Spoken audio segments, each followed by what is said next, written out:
આજની રેસીપી આપણી બની ગઈ છે। હવે તમે આને જે રીતે ખાતા હો એ રીતે તમે ખાઈ શકો છો।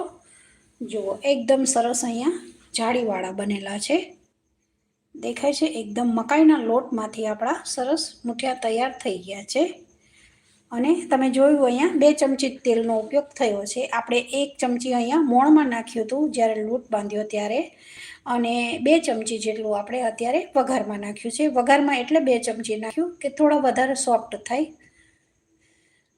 હા, નમસ્તે, જય શ્રી કૃષ્ણ, જય માતાજી। હવે તમે જેની સાથે ટામેટા સોસ સાથે, લસણની ચટણી છે, ગ્રીન ચટણી છે, પછી તમે દહીં સાથે, જેની સાથે તમને પસંદ હોય એની સાથે તમે આને ખાઈ શકો છો। તો આજની રેસીપી આપણી સારી બની ગઈ છે ફ્રેન્ડ્સ, જુઓ। અને મકાઈના લોટમાંથી